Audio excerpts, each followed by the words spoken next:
Hello, hello, hello. Thank you for being here. I'll be using my knowledge as a character artist to dissect and rank all of Katniss's outfits in the Hunger Games. All, of course, while giving you some yummy fan art to feast your eyes on. I hope none of my rankings are too much of a hot take, but I'll try to explain myself, so if you disagree, you'll at least be able to see where I'm coming from. Hopefully.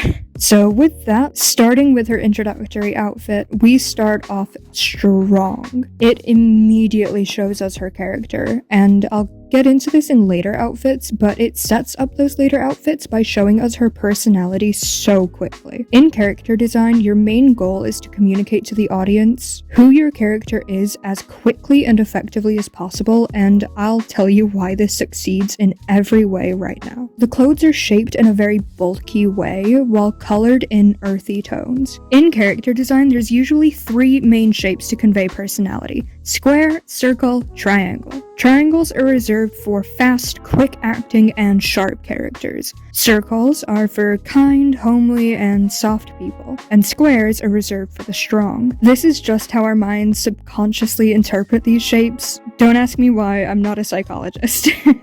So for Katniss, she has a major square or strong shape language here with a minor in triangles, like from her braid. Already, right off the bat, we see her personality in just the shape alone. Then, when we combine it with the colors being earth tones, this matches her to the environment. Obviously, in universe, this is likely for camouflage, but as a character, it can be read as since she is covered head to toe in colors of the forest, this is where she feels most connected and most at home or most happy. And later in the movie and series, we see that this is very much true. Overall, this is a great start and a great piece of character design and dressing, but I'm going to have to put it into A tier just because it doesn't have like the wow factor of some of these other clothes. Now for the reaping outfit, which is the complete opposite to this. The dress they put her in for the reaping doesn't suit her. It's not flattering, it doesn't match her character, and there is nothing about this that is Katniss. And I love it.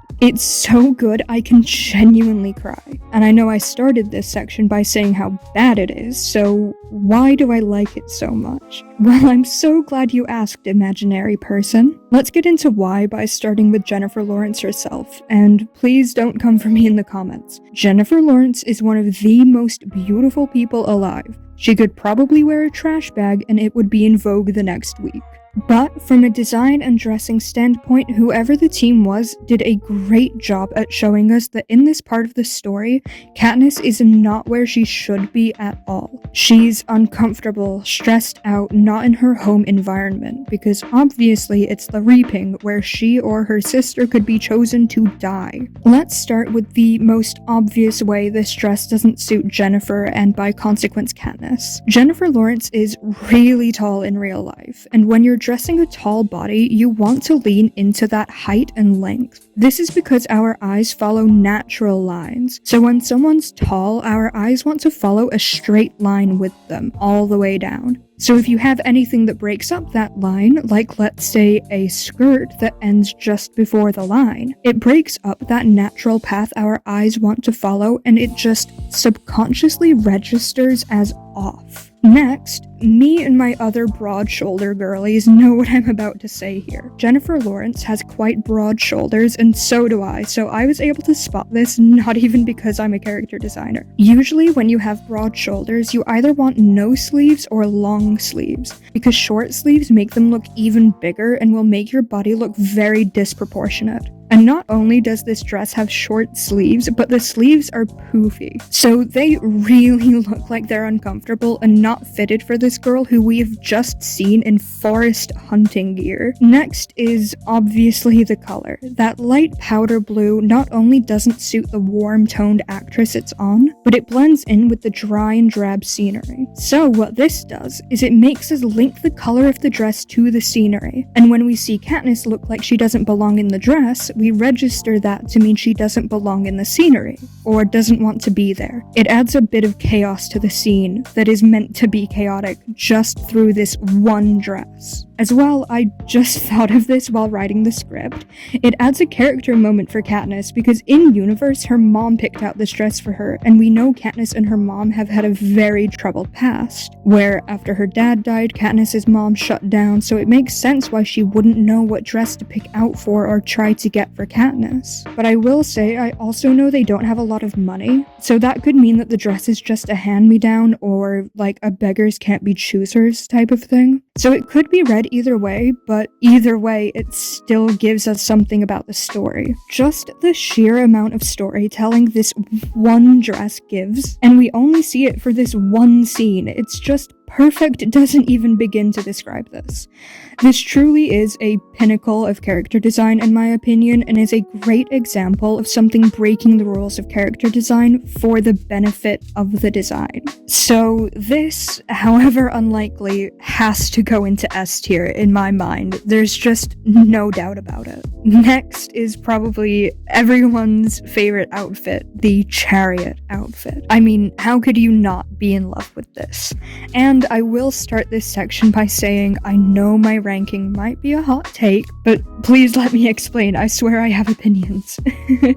If you couldn't tell already. Here we see Katniss for the first time all dolled up Capitol style. This is Katniss's true transformation or welcome into the Capitol, and because we've only ever seen her in her District 12 clothes, specifically the forest outfit, and we know that's how she feels the most comfortable, like I said before, we really feel how alien this outfit and environment is to her just by contrast alone. Starting with the shape, I love how the black part of the costume has those asymmetrical cutouts. The gaps and divots and texture in her bodice, I'm not sure what to call it, really make it look like a structured and more designed version of Cole. And then to contrast it with the flames, whoever designed this was on their A game.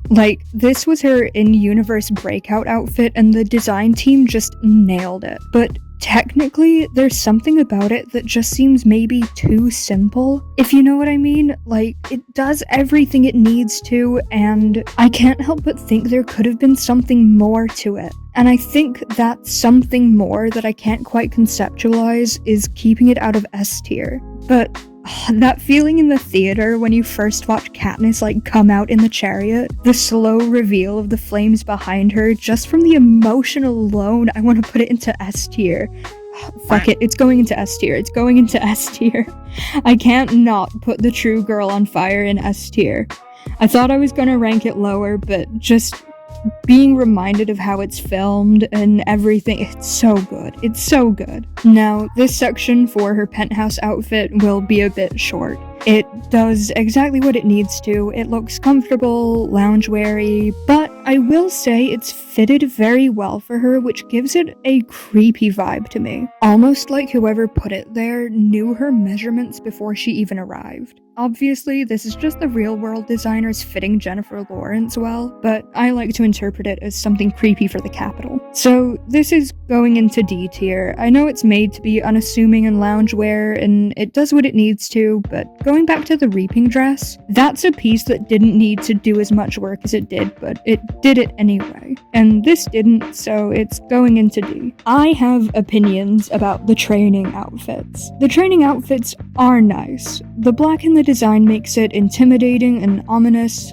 but the pop of red gives that feeling of looming bloodshed, and the grey adds to the uniformity of the training outfits, because everyone is wearing the same thing. However, I will say, in Sunrise on the Reaping, Haymitch says they each get colors corresponding to their districts, and while I do love the reiteration of uniformity in these games, I would have loved to see everyone get their own unique color, you know? This, like the penthouse outfit, does what it needs to, but since it does have a bit of color theory, I'm a sucker for good color theory. I'm giving it C tier. It could have been B tier, but I didn't get to see anyone in pretty colors, and I'm making this tier list. So Susan Collins can go cry about it. I'm joking. I'm so sorry, Suzanne. I love you.